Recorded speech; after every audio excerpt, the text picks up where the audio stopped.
What I am about to share comes from a maintenance worker named Chris, a guy who spent almost a decade working up around Wrangell, St. Elias National Park in Alaska. Chris is not the type to tell ghost stories. If anything, he is blunt to the point of rudeness. So, when he finally admitted what he saw one winter while working near an old service trail, he didn't tell it for attention. He told it because he needed someone else to know, just in case it ever happened again. He said it started late one afternoon, early November, just as the first serious freeze was locking down the higher elevations. He was assigned to check a line of supply caches that were left behind by a research team the previous summer. They had sent a list of coordinates and needed a report on the condition of the supplies before real winter set in. A simple solo hike, maybe a day-and-a-half round trip. Chris took his snowmobile as far as he could, then hiked the last 2 miles on foot. The forest around him was pure silence. No wind, no birds, no distant river noise, nothing. Chris said he had worked in winter silence before, but this was different. This was oppressive, like stepping into a sealed room. He kept telling himself it was just the heavy snow cover, absorbing sound the way it does sometimes. But in his gut, he felt it was more than that. At the first cache site, he found the supplies mostly intact. Some weather damage, a few torn tarps. He took photos and notes, then moved toward the second site. It was further into the valley, near the base of a small glacier tongue that fed into a frozen creek. As he got closer, he noticed something strange. There were tracks in the snow, big ones, way too big for any bear. They looked almost human, but stretched, like the gait was wrong, too long between steps. Chris told himself it had to be melting patterns or a bear dragging a paw oddly. Still, he couldn't shake the feeling that he was being watched. When he reached the second cache, the supplies were scattered everywhere. Tarp poles snapped, boxes ripped open. It looked less like theft and more like something had been tearing through it out of anger or confusion. Then he heard it, a deep, rumbling sound, almost like an avalanche starting, but it came from beneath the ice itself. He froze, scanning the valley. No falling snow, no shifting ridges. The glacier ahead of him was silent, still, but that rumble kept going, like something massive shifting deep underground. Chris backed away slowly, heart hammering against his ribs. He had almost convinced himself it was ice cracking naturally when he saw it.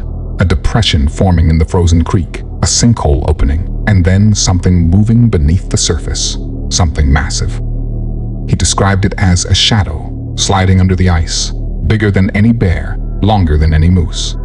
It slid along the creek bed, turning slowly, like it was searching. Then, for just a second, something broke the surface, just enough to glimpse. He said it looked like a pale hand, grotesque and skeletal. 3 or 4 long fingers with joints bending the wrong way, scraping against the underside of the ice, like it was testing the barrier between them. Chris ran. He didn't even grab his gear. He just turned and sprinted back toward his snowmobile, the deep, slow rumbling following him, the ice cracking somewhere behind. He didn't dare look back. He said it felt like if he even glanced over his shoulder, he would never make it out. He reached the snowmobile, fumbled with the ignition, nearly broke the key in his panic, and roared off down the trail, not slowing down until he was back at the ranger station an hour later. His supervisor asked why he was back early, and Chris just said there was ice movement near the cache sites. He didn't tell them about the tracks, or the thing he saw scraping under the ice. For weeks after, Chris had nightmares about the sound, that deep rumbling that seemed to vibrate through his bones. Sometimes, he would swear he could hear it faintly, even in his bunk at the station, when the wind was just right. He transferred out the next spring, taking a maintenance job further south, and never went back to that valley. Over the years, other workers hinted at strange things out near the glacier. Rumors of missing equipment, odd footprints, and in one case, a sinkhole that opened overnight and swallowed half a supply hut. No one ever gave a straight answer. Management chalked it up to unstable ground and climate change. But Chris would tell you different if you caught him alone. He would tell you to stay off the frozen creeks out there, especially in winter, when the snow is deep and the silence is so heavy you can hear your own blood rushing in your ears. Because beneath the ice, there is something old, something that was never meant to wake up. And if you hear that deep rumbling, it's already too late. This next story comes from a man named Daryl, a seasoned search and rescue volunteer who worked the Daniel Boone National Forest in Kentucky for almost 15 years. Daryl was the definition of no nonsense, former military, tough as nails, and not prone to wild talk, which made what happened during a search operation back in 2018 all the more chilling. It started when a group of amateur rock climbers failed to return from a weekend trip near the Indian Staircase Trail, one of the more remote and less traveled parts of the forest. They had filed the right permits, marked their intended trails, even signed in at the Glady Visitor Center. Good habits, the kind that usually made it easy to find someone. But when they didn't show up Sunday night, and no one heard from them Monday morning, the local SAR teams were activated. Daryl and his partner, Jenna, were assigned to sweep a sector near an abandoned fire road close to Tunnel Ridge. It was a place that had been closed for years due to erosion and rockfall. As they hiked out early that morning, everything felt normal. Mist curled through the dense pines. Birds chirped. The Red River below roared faintly. Then, about 2 hours in, the noise began to die. Slowly at first, like someone was turning the volume down on the world. The birds went quiet. The wind fell still. Even the crunch of their boots on the trail seemed muted. Daryl said it was like stepping into a sealed room. They pushed forward, chalking it up to a passing front. Then, Jenna stopped and pointed ahead. On the trail was a backpack. Torn wide open, it belonged to one of the missing climbers, confirmed by the emergency contact information stitched inside. But that was not the worst part. About 15 feet further up, embedded in the soft forest floor, was a series of strange depressions. Not footprints exactly, more like impressions, perfectly circular, spaced oddly apart. Almost like something heavy had touched down at intervals, not walking, but floating. Jenna wanted to radio it in, but Daryl suggested they keep moving and find more evidence before jumping to conclusions. They followed the strange trail, growing increasingly uneasy. The trees around them were damaged in bizarre ways, twisted, stripped of bark in spiral patterns. The mist thickened as they descended into a hollow near an old, abandoned Forest Service cabin. That was when they first heard it, a low hum, almost below the range of hearing, more felt in their bones than heard in their ears. Daryl described it like standing next to a live power line humming in the rain. They reached the bottom of the hollow and found the first body. One of the climbers, eyes wide open, mouth frozen mid-scream, sitting up against the trunk of a massive oak. No visible injuries, no blood. It was like he had been scared to death. Jenna cursed under her breath and went to check for a pulse, even though it was obvious. Daryl noticed something worse. All around the clearing, the ground was stamped with those same unnatural impressions, clustered around the body, then trailing off into the mist. Before they could decide what to do next, Jenna flinched. She said she saw something move behind the trees, a flicker of something impossibly tall, pale against the dark woods. Daryl swung his flashlight around, but caught nothing. The hum grew louder. They radioed back to base immediately. Found one subject, status 1045, request immediate backup. Command ordered them to stay put and secure the area. Standard procedure, but Daryl said every instinct he had screamed at him to leave. Minutes passed. Then a new sound drifted through the trees, a voice calling for help. It was Jenna's voice, only Jenna was standing right beside him. shaking. They turned without speaking and started hiking fast back up the trail. The mimicry continued behind them, shifting between voices, calling them by name, begging for help. Daryl said it sounded almost right, but just a little bit broken, like a recording played too slowly. At the ridgeline, they paused to catch their breath. Daryl glanced back and saw something step into view for just a second. A towering figure, spider-thin, its arms too long, its face blank and featureless. It tilted its head like it was studying him, then it melted into the mist. The rescue team intercepted them halfway back to the staging point. When they returned to the hollow with a full team, the body was gone. No tracks, no blood, only the strange circle impressions and a faint residual hum that rattled the search dogs so badly they refused to enter the clearing. The second climber was never found. Daryl filed a careful professional report. Backpack recovered, one deceased individual located, but lost before recovery, environmental anomalies noted. He left out the mimicry, left out the faceless figure in the fog. Within a few months, Daryl requested reassignment to another region of Daniel Boone. Jenna quit SAR entirely.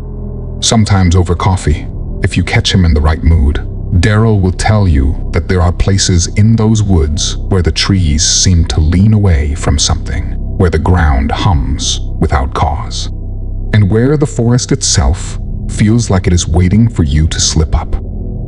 And if you ever hear your own voice calling you from the trees, you run, because if you hesitate, you will become one of the missing and no one will ever find you. This story comes from a former backcountry ranger named Alex, who worked in Olympic National Park for almost 6 years. If you have never been there, Olympic is huge, rugged, and often shrouded in mist. Rainforest trails weave through ancient mossy trees, and there are places you can hike for days without seeing another soul. Alex's encounter happened on the Hoh River Trail, one of the park's most famous but also eerily isolated routes when you get deep enough. He was assigned to check some backcountry campsites after reports came in that a few hikers had gone missing. Normally, missing hikers turned up within a day or two, usually lost in the fog or turned around by the twisting trails. But this time, the tone was different. The last group to go missing had left their campsite intact, fire still smoldering, backpacks sitting neatly by the logs, like they had just stepped away for a moment and never returned. Alex set out early one morning, thick mist curling along the river and swallowing up the trail ahead of him. It was standard gear, standard prep. He figured he would find signs of the missing party, flag their location, and radio it in. A few miles up the Hoh River Trail, things changed. First came the silence. Olympic National Park is known for being quiet, sure, but this was different. The mist seemed to deaden every sound. No bird calls, no wind in the trees, even the river, normally a constant roar of rushing water, sounded distant and muffled, like it was trapped under glass.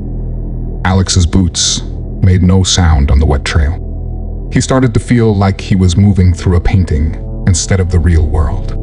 He found the first abandoned campsite near a bend in the trail. Everything looked untouched. Gear was still there, food unwrapped, a campfire burned down to glowing coals. No signs of a struggle. No blood, no footprints leading away, just emptiness. He crouched to inspect a backpack when he heard it, a whisper. It was so faint at first that he thought it was the wind, but it grew louder. He could not make out the words, but it was definitely a voice, or many voices, murmuring from deeper in the woods. It wasn't angry, it wasn't welcoming, it was just speaking. Alex stood slowly, scanning the trees. There was movement in the mist. Tall, thin shadows sliding between the trunks, never close enough to see clearly, but unmistakable. Shapes just barely hidden by the shifting fog. He reached for his radio, but it only gave off static. Thick, oppressive static that hurt his ears. The whispering grew louder. It seemed to come from all around him, filling the mist, seeping into his mind. He staggered back, heart pounding, instinct screaming at him to run, but before he could move, something changed. Trees ahead of him seemed to lean inward, their trunks twisting subtly, like they were trying to block his path forward. The mist thickened in that direction, turning almost solid, a gray wall he couldn't see through. The trail behind him, however, remained clear. Alex did not waste any more time. He turned back, hiking fast, forcing himself not to run. The whispering followed, rising and falling like some terrible tide. Once or twice, he glanced over his shoulder and caught glimpses of shapes pacing him between the trees. One was especially tall, hunched forward, with long arms nearly dragging the ground. It had no features he could make out, just a dark mass that seemed to absorb light rather than reflect it. He hiked harder. When he finally reached the trailhead near the Ho Rainforest Visitor Center, the mist began to lift. Sound returned. Birds chirped. The river roared normally again. Alex radioed the ranger station and reported the campsite. He left out the part about the whispers, left out the moving trees. He wasn't ready to sound crazy. A full search party was sent back up the trail later that day. They found the same campsite, still abandoned, still pristine. No signs of the missing hikers, no tracks, no bodies. Just one oddity. The trees around the site were twisted at odd angles, like they had shifted slightly in the soil, like they had moved while no one was looking. Over the following months, other rangers started telling their own quiet stories. Stories about hearing whispers near the Ho River, about seeing figures in the mist, about trees that didn't look the same on the way back as they did going in. Management dismissed it all as folklore. The official story was that the missing hikers had simply gotten lost and wandered too deep into the backcountry. No bodies were ever recovered. Alex transferred out of Olympic National Park the following spring. He said he loved the mountains, loved the rivers, but he would never set foot on the Ho River Trail again. Sometimes late at night, he still hears the whispering when he dreams. He believes something old lives deep in those woods, something that does not want to be seen, something that calls people off the trail and makes sure they never find their way back. And if you ever hike there, and the mist gets so thick you cannot see the trail, and you hear soft voices calling your name, do not answer. Turn back while you still can. Because once the forest decides you belong to it, there is no escape. If you enjoyed this video, please don't forget to like and subscribe to Descent into the Unknown for more horror content. If you have any real cryptid encounters, or you're a horror writer wanting to share your stories, please feel free to email me in the description anytime.